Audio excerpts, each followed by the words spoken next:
Shalom Bapak Ibu sekalian, tidak terasa ya sudah masuk ke suasana Natal yang pastinya mungkin sudah mulai sibuk memikirkan dan juga menggelar bahkan mempertimbangkan. Nah, barangkali pembicaraan kita pada hari ini di Ngeteh Ngobrol Teologi bersama narasumber yang tentunya kompeten, akuntabel dan juga apa ya saya sebutnya berintegritas dalam obrolan ini, tapi tentunya santai sambil kita ngeteh juga beneran. Di sebelah saya, beliau adalah Bapak Pendeta Petrus Legowo. Selain beliau sebagai wakil 3 dalam BPD GBD Jakarta, beliau pun juga gembala sidang GBI Rawa Jaya. Ya, lalu di sebelahnya, ini sahabat lama saya sudah lama sekali belum bertemu, dipertemukan kembali oleh kasih kemurahan Tuhan melalui beliau juga. Dan beliau ini kamu borong telo. artinya suwe orang ketemunya di nang BPD. Monggo. Oke, nang Oma Sedoyo ya. Oma Sedoyo, rumah kita bersama. Oke. Sering rampung nih kok. Iya betul. Ini supaya lengkap ya. Beliau adalah untuk current professional position sekarang ini as Corporate Strategy Director PT Varia Laboratoria Pharmaceutical Company dan juga Association and Expertise yang masih beliau sebagai pendiri atau founder Asian Association for Consumer Interest and Marketing AACIM, dan beliau juga certified John Maxwell Leadership Trainer, dan saat ini pastoral services beliau adalah di GBI PMC Plus Jakarta dan juga GBI BMC Bawen Semarang. Halo Bapak Ibu yang ada di Semarang, Shalom. Anda pasti sudah mengenal beliau, Bapak Pendeta Dr. Agus Heru Darjono MM. Shalom Pak Agus. Shalom. Senang sekali ketemu. Senang sekali. Begitu ketemu, kita langsung ngeteh bareng ya Pak? Iya. Iya, masih bersama saya di sini dan juga rekan-rekan ngeteh. Pak, sebelum kita ngobrol, mari kita ngeteh dulu silakan. Iya. Ya, ini Terima bukan kasih. properti. Iya. Enak tenang. Mari Bapak Ibu silakan. Memang ngobrol itu harus sambil ngeteh, tapi kan ini masa pandemi, kita harus saling menjaga, jadi kami mohon izin untuk kami mengenakan masker Bapak Ibu. Baik. Dan semoga ini bisa menjadi SOP yang bisa kita terapkan juga di tempat kita masing-masing, supaya kita saling menjaga satu sama lain ya tentunya. Ya, menyambung dengan yang sudah saya buka tadi, kalau kita bicara mengenai Natal, saya percaya kita semua tahu betul bahwa kelahiran Yesus Kristus sebagai juru selamat adalah satu-satunya sumber pengharapan manusia ketika mereka sedang dalam ketakutan dan kekhawatiran. Barangkali konteks kekhawatirannya agak sedikit berbeda. Karena situasinya ya, sekarang situasi kekhawatirannya bukan hanya bicara tentang pandemi saja, tapi efek domino setelah pandemi itu. Saya tertarik untuk bicara dengan Pak Agus terlebih dahulu. Boleh Pak? Monggo. Ya boleh Pak ya. Teman lama. Suara jamu tuh. Oh itu ya. Biasa. Logo, tetap logo. Iya. Logo. Saya tertarik melihat dari point of view Bapak sebagai pengusaha terlebih dahulu. Karena barangkali ada juga rekan-rekan hamba Tuhan kita yang mungkin berbasis dengan starting point-nya sebagai pengusaha. Nah, boleh ceritakan Pak, apa yang Bapak pandang ketika momen Natal dan seberapa penting Natal itu bagi seorang pelaku usaha untuk memaknai dan melakukan Natal? Silakan boleh Bapak ceritakan. Baik, makasih ya. Pertanyaan yang menarik dan mungkin juga ini dihadapin juga para kolega, Bapak Ibu Saudara yang saat ini aktif di dunia profesional begitu ya. Kadang-kadang kita merasa Natal di perkantoran atau di tempat marketplace kita bekerja itu kita perlu rutinitas biasa gitu kan ya. Nah, tapi saya coba menyorotinnya begini gitu ya. Nah, sebelum saya juga aktif di dalam pelayanan, saya melihat itu merupakan hal yang kayaknya mubazir aja gitu ya. Cuma kumpul-kumpul merayakan begitu. Tapi begitu saya masuk lebih dalam ke organisasi, kemudian saya juga masuk dalam pelayanan, saya melihat ada hal yang berbeda. Yang dimana saya melihat bahwa perayaan Natal itu mempunyai dampak yang luar biasa bagi karyawan maupun juga dalam hal membangun perilaku organisasi. Oke, berarti ada dua point of view di sini. Iya. Dari sisi karyawan dan organisasi usaha ya. Betul. Dalam hal ini masih usaha dulu ya. Betul. Nah, boleh ceritakan Pak penjelasannya seperti apa dua pandangan ini yang Bapak lihat? Karena dengan Natal ini bisa dijadikan momentum ya bagi karyawan dan juga pengusaha maupun juga company itu untuk mulai menumbuhkan ya rasa kesetiakawanan sosial, bahkan juga teamwork di sana. Kita tahu banyak company yang mempunyai culture atau value yaitu kerjasama. Ya. Nah, kadang-kadang culture itu tidak dibentuk karena tiap hari karena mereka terjebak pada rutinitas tugas mereka. Tapi begitu ada satu momentum Natal, ketika mulai dikerahkan, oh kita Natal ini kita selain ada ibadah, kita juga akan melakukan bakti sosial. Nah, saya memperhatikan orang-orang yang tadinya seperti apatis, begitu digerakkan untuk melakukan sebuah bakti sosial, ya dalam sebuah kepanitiaan Natal itu, mereka muncul. Ternyata saya menyadari pada dasarnya manusia itu ingin memberi. Itu hanya untuk lingkup yang seiman atau justru menjadi satu trigger bagi mereka yang tidak seiman, yang tidak merayakan Natal? Nah, pertanyaan menarik, dan itu saya menikmatinya dan mengobservasinya ternyata berdampak juga untuk yang tidak merayakan Natal. Wah. Bahkan ketika kita minta, oh kita mau mengumpulkan pakaian-pakaian bekas, ternyata ada juga, ya banyak juga, bukan hanya yang Kristiani, tetapi yang non-Kristiani juga membawa ya yang pakaian-pakaian pantas pakai apa segala macam untuk dikumpulkan juga. Justru bukan pakaian tidak layak pakai ya, tapi justru pakaian masih pantas pakai. Sampai merinding loh Pak begini. Enggak, itu masih berlaku. Maksudnya di era-era sekarang, baik kalau kita mundur sebelum pandemi, dari Bapak masih full sebagai pelaku bisnis secara 100% ya, belum terjun di pelayanan, Bapak sudah melihat culture seperti itu. Betul. Dan itulah yang akhirnya mereka melihat kita memang secara kepercayaan berbeda. Tetapi begitu ada sesuatu yang mempersatukan, yaitu untuk memberi dan peduli pada sesama, itulah yang menyatukan kita yang berbeda. Jadi saya melihat Natal itu membawa sebuah momentum, ya kalau temanya adalah kasih persaudaraan itulah yang menyatukan, baik yang Kristen maupun non-Kristen. Bahkan ketika kami bikin panitia, kemudian ada perayaan, itu juga ada orang-orang yang non-Kristen yang masuk dalam kepanitiaan. Sebagai kontributor di situ? Iya, sebagai kontributor. Wow. Nah, terjun langsung secara teamwork? Betul. Jadi misalkan di situ teknis gitu kan? Secara teknis juga dia ikut membantu. Seperti itu. Makanya saya bilang, kita gunakan Natal ini, itu sebuah momentum yang tadinya mungkin sepanjang 11 bulan, mereka sibuk dengan kesibukannya masing-masing, tetapi kemudian muncul satu aktivitas yang mempersatukan mereka, yaitu untuk lebih peduli sama sesama. Oh ya, sebelum saya ke Pak Petrus, saya masih tetap di tempat area Pak Agus dalam perspektif sebagai pelaku usaha secara utuh. Lalu apa yang membedakan Bapak memiliki pandangan berbeda ketika Bapak mengalami perjumpaan pribadi dengan Tuhan dan menemukan the calling dari Tuhan untuk menjadi bagian dari ladang Tuhan? Satu hal yang sangat penting adalah mengenai nilai-nilai, Pak. Ya.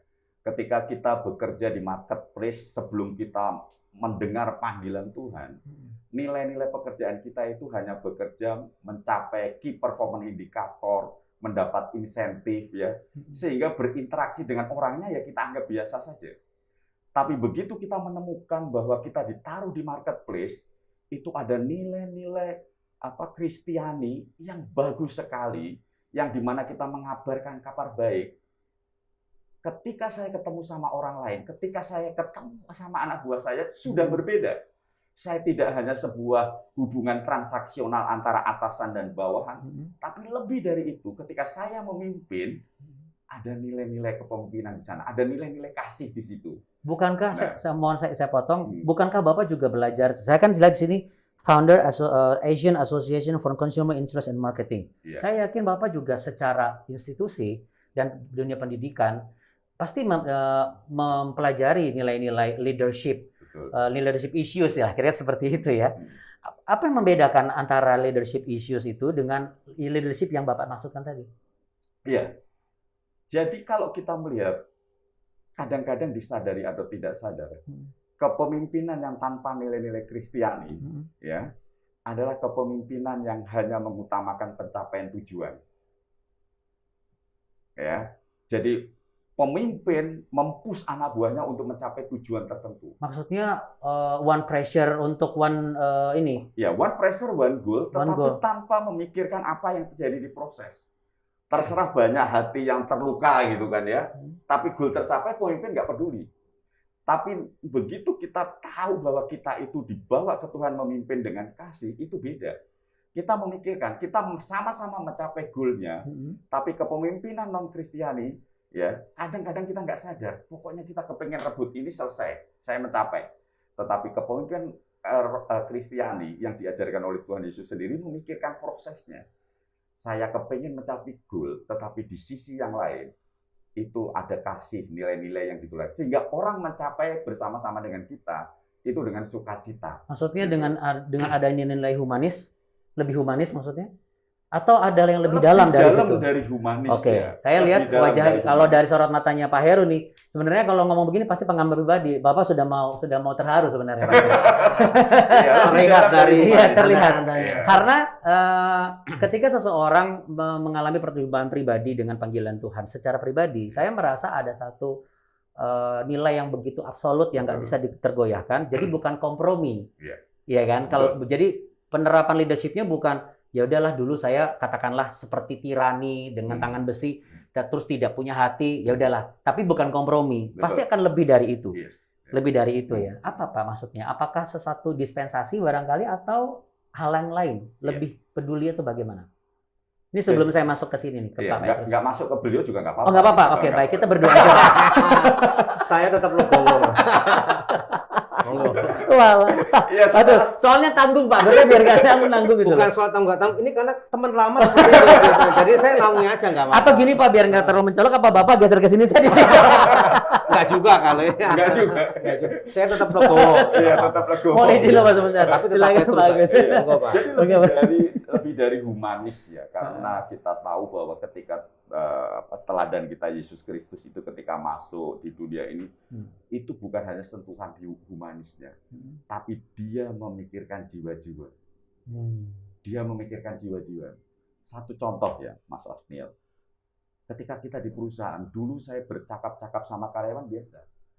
Saya nggak peduli tuh kehidupannya dia apa segala macam. Jadi artinya itu semua hanya sebatas etik dan norma saja. Iya, sebatas etik, norma, sebatas pekerjaan. Tetapi begitu kita mengenal Kristus, kita akan beda. Kita sampai memikirkan dia itu jiwanya itu sekarang sedang kemana. Apakah jiwa di bawah kita, maksudnya di lapisan karyawan-karyawan kita itu sebenarnya mereka juga rapuh? Benar sekali, ya. Karena mereka punya permasalahan yang banyak dengan background yang lain-lain itu. Nah, ketika mereka ada masuk dalam organisasi atau tim kita, sebenarnya mereka sedang mencari sesuatu yang menyegarkan, ya, yang memotivasi. Kabar baik. Kabar baik itu, ya, kalau saya kembalikan ke Natal itu semua diberitakan kabar baik. Nah, sering kita sebagai pemimpin Kristen kita melupakan esensi itu. Kita masuk di perusahaan memimpin, kamu hari ini sudah mencapai apa enggak? Kita terjebak menjadi debt collector istilah saya. Hari ini apa yang sudah engkau capai? Ini tujuannya ini. Tapi kita tidak pernah memikirkan pada jiwa ini butuh sesuatu, ya, butuh untuk disegarkan. Pelepasan dahaga dan haus itu ternyata bukan hanya sekedar materi, Betul. tapi kebutuhan di dalam mereka sendiri. Betul. Dan ya berarti kalau saya boleh simpulkan sedikit di awal, sebenarnya Natal itu kalau sesuai dengan tajuk kita, pertanyaan kan pertanyaan retorik sebenarnya. Wajib nggak sih Natal itu dirayakan kira seperti itu ya?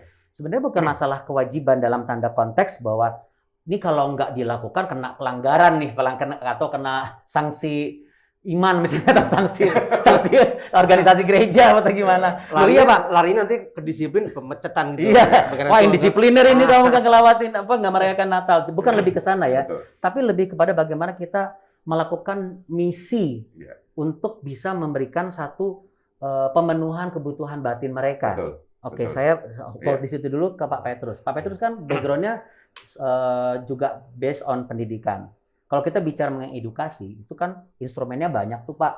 Nah, menurut Bapak, kalau dari tajuk wajib nggak Natal ini dirayakan, apakah ini sesuai dengan satu hal yang memang semestinya orang Kristen lakukan Natal baik di perusahaan? Apakah yang dilakukan oleh Pak Agus tadi sampai transisi beliau menemukan nilai yang lebih dalam akan Natal itu mewajibkan setiap pengusaha dan juga sebagai hamba Tuhan untuk merayakan Natal, atau ada pertimbangan lain atau pandangan lain secara Pak Petrus? Ya, terima kasih. Memang terkadang atau mungkin sering orang terjebak hanya dengan kalimat ini, wajib atau tidak gitu. Kalau dikatakan wajib, maka yang terjadi adalah hanya rutinitas saja tanpa memahami esensi sebenarnya. Tadi kan Pak Agus sudah bilang bahwa esensi Natal itu kan bahwa itu kan kabar baik. Yesus datang sebagai juru selamat untuk menyelamatkan setiap manusia yang berdosa.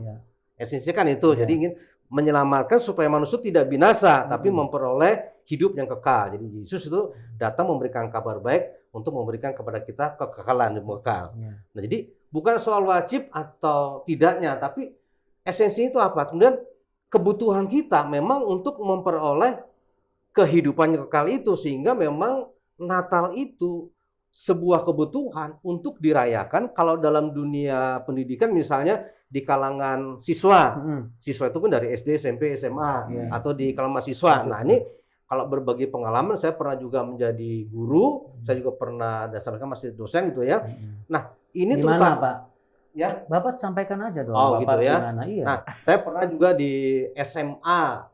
Mungkin dari beberapa negeri, saya sebut satu, SMA Negeri 91. Emang ada berapa sekolah Pak sebenarnya? Kalau menurut sekolah itu lebih tepat Bapak tanya pernah sama jadi guru. Kanwil kali ya. Itu lebih tepat. Berarti banyak dong sekolah yang pernah Banyak, Bapak jadi guru. Ya, memang kalau dari tahun 84 saya. Jadi udah ribuan kali. Makanya kalau kadang-kadang kemana? Kenapa saya tanya begini? Justru saya mau tanya kepada esensi mengenai kewajiban itu. Karena kan kadang-kadang, bukankah itu sebagai satu rutinitas juga sebagai seorang guru untuk mengedukasi tentang Natal dengan nilai-nilai yang memang tidak jauh dari kata kabar baik. Tapi tidak semua mendapatkan message itu. Apa yang Bapak pernah alami dan bisa Bapak sampaikan? Ya, yang saya ingin sampaikan begini. Kan intinya sebetulnya ketika siswa atau mahasiswa, ini kalau di kalangan, misalnya saya juga pernah di Universitas Pancasila, kan pernah, kemudian juga di Sabta Taruna, itu sekarang di mana, kampus Bapak? kedinasan gitu ya. Sekarang ya, tempat beliau kuliah ini. Di mana? Sebutin aja Pak. Itu orang mengenalnya dengan nama Seminari Bethel. Itu kan ada 3 divisi kan. Satu sekolah penginjil, kemudian SMTK. SMTK ini kan sederajat dengan PGA atau SMA. Nah, yang satu ini sekolah tinggi. Bapak di mana? Saya di STTBI-nya. Bapak di asalnya sekolah tinggi teologi Bethel Indonesia. Itu. Nah, tapi saya berbagi pengalaman sesuai dengan pertanyaan Pak Andi Otnel ini. Nah, ini di kalangan sekolah umum ya, di negeri atau swasta nasional. Nah, ketika Natal itu dirayakan, maka kita tahu banyak, ya mohon maaf itu banyak orang mengaku Kristen kan tapi nggak memahami tentang kekristenan. Maksudnya implementasi kekristenannya tidak terrepresentasi atau bagaimana Pak? Ya pokoknya dari lahir udah Kristen, ya udah Kristen, tapi nggak memahami bagaimana hidup kekristenan dengan nilai-nilai yang ada di dalamnya. Karena kalau saya dengar Kristen KTP udah nggak ada lagi Pak sekarang. Udah nggak KTP. Sekarang sudah elektronik. Elektronik. Nah, ini karena kita masih jadul pakai sistem jadul gitu ya. Maklum ini kan milenial. Kita ini sudah. Enggak, saya pernah diomongin gitu sama teman saya. Wah, Pak Pendeta sekarang udah, puji Tuhan, Kristen KTP udah nggak ada. Saya pikir, wah puji Tuhan, pertobatan sudah banyak gitu kan. Ternyata iya, soalnya udah pakai elektronik sekarang. Tapi jangan lupa, masih ada. Masih ada. Saya masih ada, makanya masih pakai juga ya. Pasti masih ada toh Pak? Iya. Masih ada kan? Masih ada. Berarti sekarang kembali lagi. Nah, nggak kembali ke laptop ya, kembali ke pokok gitu kan. Nah, mereka ini yang nilai-nilai Kristen tidak ada. Di samping kita ada namanya perusahaan doa kampus gitu kan, atau apa kalau di sekolah-sekolah itu kayak kalau di umum Binro apa sih namanya, Rokris gitu kan. Nah di samping itu tapi Natal ini itu lebih bermakna ketika mereka mendengar tentang kabar baik ini, maka mereka memiliki perubahan cara hidupnya, karakternya kalau mahasiswa, pola pikirnya. Berubah nggak pola pikir mereka ketika mereka ketemu Natal dari pengalaman Bapak?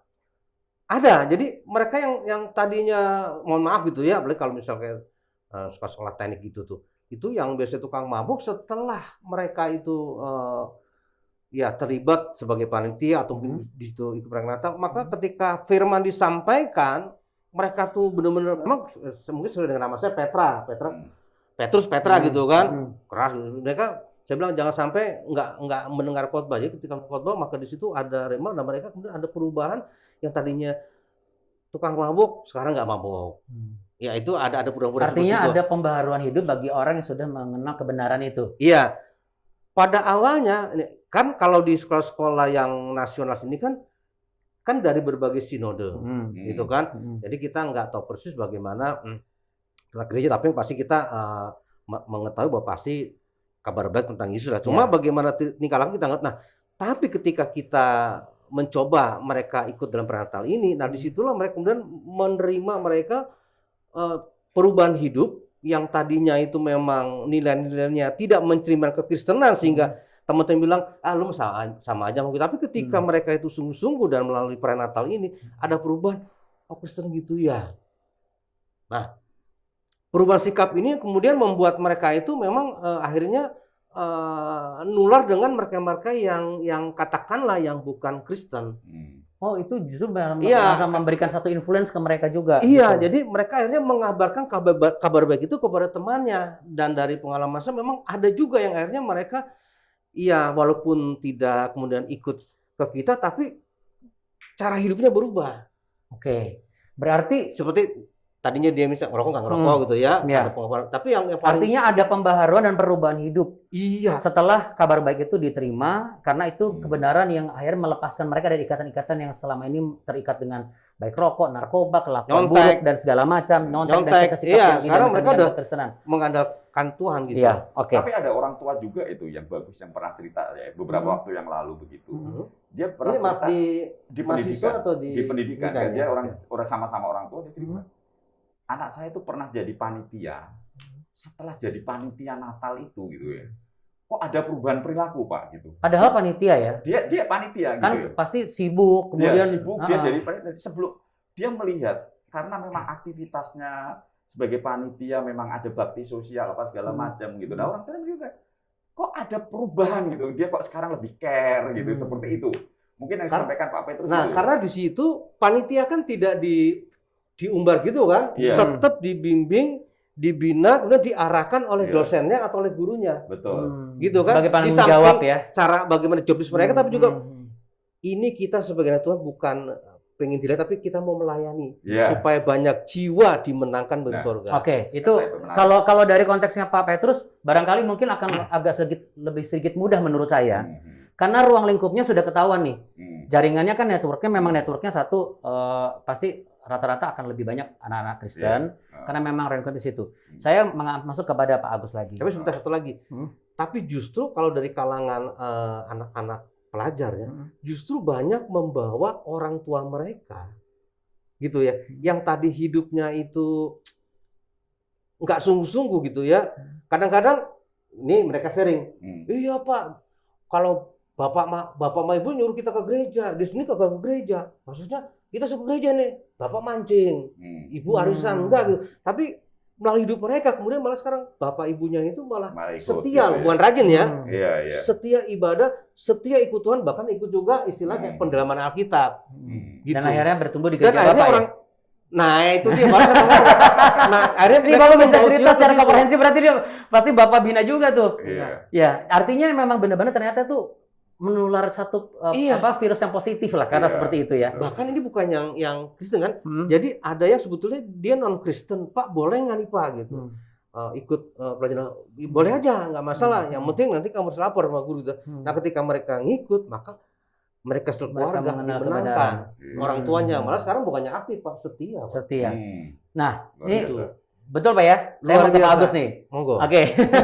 Karena barangkali juga ada bapak-bapak dan juga ibu yang memang saat ini pejabat gereja, gembala sidang, tapi juga concern dengan dunia pendidikan. Artinya bagaimana menciptakan atau mengoptimalkan instrumen-instrumen yang ada di sekitar mereka untuk mengedukasi dan terus mewariskan nilai-nilai kekristenan dengan cara seperti itu. Dan kalau saya lihat dari cerita Bapak berdua ini, menurut saya Natal bukan wajib, tapi Natal itu benar-benar sebagai satu momentum yang sangat terbuka lebar dan ibarat itu tanah yang sangat subur untuk seseorang bisa menabur benih dan benih itu langsung nggak nunggu lama itu membawa satu buah yang matang ternyata gitu. Karena kalau dari panitia aja, saya yakin bukan hanya sekedar dia suruh berdoa, karena kalau berdoa terus kapan geraknya gitu Iya, kan. iya. Tapi dengan apa yang dia lakukan dan langsung praktikal di lapangan, dia melihat implikasi dari Natal seperti apa, benefitnya apa ke diri dia, akhirnya berubah. Yang saya mau tanya ke Pak Agus, justru yang menarik adalah bagaimana untuk mengimplementasikan kebawahan yang dalam tanda kutip persentasenya yang Kristen kan lebih sedikit, Pak, Iya. dalam lingkup marketplace. Apa yang Bapak lakukan untuk bisa mengoptimalkan itu sehingga Natal bisa menjadi kabar baik buat mereka? Iya. Salah satu yang sering perusahaan lakukan adalah ketika Natal kan kita terjadi, memang perusahaan akan menyumbangkan sejumlah dana, ada alokasi budget gitu ya, untuk Natal dan juga untuk kepanti asuhan. Tapi di luar itu kami juga menggalang siapa karyawan-karyawan yang mau menabur di situ. Dan ternyata responnya luar biasa sekali gitu. Ya, terakhir di bulan Desember ini kemarin itu adalah jumlah yang mau diberikan dari perusahaan itu sama dengan juga yang dikumpulkan oleh karyawan. Karyawan seluruh karyawan, Iya, baik Kristen maupun non-Kristen. Baik Kristen maupun non-Kristen. Jadi open, iya, kita open. all staff gitu ya. Memang all pasti employees. akan lebih banyak yang Kristen kan. Iya. Karena di satu sisi yang lain juga terjadi demikian. Di perayaan-perayaan misalkan ada Idul Adha dan lain-lain, kami yang Kristen juga ikut menyumbangkan gitu. Ya. Nah, momentum-momentum perayaan ini, jadi benar yang Mas Andi Ornil katakan, ini bukan masalah wajib apa tidak. Ini sebuah momentum yang untuk membangkitkan, menumbuhkan, dan membangkitkan nilai-nilai tadi, kesetiakawanan sosial. Bahkan bisa sampai merubah perilaku daripada individu-individu tersebut. Nah, kalau kita bicara organisasi, ketika perilaku karyawan individu ini berubah, organisasi perilakunya juga akan berubah. Oke, kedua pertanyaan terakhir saya, memang mungkin juga mewakili Bapak Ibu sekalian. Kalau memang ada pertanyaan yang lebih lanjut, Anda bisa tulis di kolom live chat, nanti akan dijawab. Karena beberapa sudah ada yang terjawab. Untuk ke Pak Agus terlebih dahulu, sebagai seorang leader, saya ingin Bagus, apa yang bisa Bapak sampaikan? Bagaimana seorang leader dalam sebuah perusahaan untuk bisa mengimplementasikan tema Natal bersama kita, kasih Kristus menggerakkan persaudaraan di masa efek domino akibat pandemi seperti ini. Apakah pantas perusahaan itu memberikan satu perayaan Natal? Kalaupun memang pantas, sejauh mana untuk melakukan itu? Karena berkaitan pula dengan bagaimana kita juga bisa mampu untuk memberikan satu nilai tidak semena-mena lagi dengan keadaan kita, mempekerjakan mereka di bawah kita, supaya Natal ini benar-benar bisa menjadi satu, seperti Bapak juga tadi setujui, momentum yang tepat gitu. Jadi singkatnya, kalau sebagai pelaku bisnis, caranya bagaimana? Apa yang akan Bapak lakukan? Saran-saran dan bahkan juga mungkin apa yang bisa Bapak sampaikan secara khusus, boleh Bapak lihat langsung ke sana. Baik, jadi kita melihat sekarang ya bahwa sebenarnya perusahaan-perusahaan ya terutama dalam pengalaman saya mulai melakukan sebuah shifting tanggung jawab perayaan. Dulu perayaan Natal itu tanggung jawab penuh oleh perusahaan yang dimana karyawan itu hanya sebagai penonton saja, ya. Kemudian perusahaan mengatakan oke, kita akan merayakan Natal tanggal sekian, kemudian pakai I.O. dan segala macam. Semua peserta, semua orang Kristen, karyawan Kristen jadi penonton. Tetapi nggak ada partisipatifnya. Nah, ini terjadi shifting. Ya paling tidak 2 kali Natal ini perusahaan tidak melakukan itu lagi ya di dalam perusahaan yang pernah saya bekerja. Tetapi mereka memberikan sepenuhnya karyawan-karyawan Kristiani itu menjadi pelaku-pelakunya. Ya dia partisipatif sekali. Jadi peran company itu menjadi kecil dalam perayaan Natal. Tetapi lebih mereka berpartisipasi, mereka masuk di situ. Jadi saya ingin mengatakan ketika sebuah perayaan itu company mengambil sebagian besar kontribusinya, kita tidak mendidik karyawan karena karyawan hanya sebagai penonton. Tetapi marilah ternyata banyak talenta-talenta yang ada di karyawan itu, ya ajaklah mereka menjadi sebuah perayaan yang partisipatif. Apa itu perayaan partisipatif?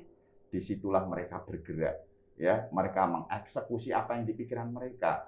Ya, bahkan mereka mendiskusikan, mereka mengusulkan program-program apa ke manajemen. Jadi bukan top down tetapi bottom up.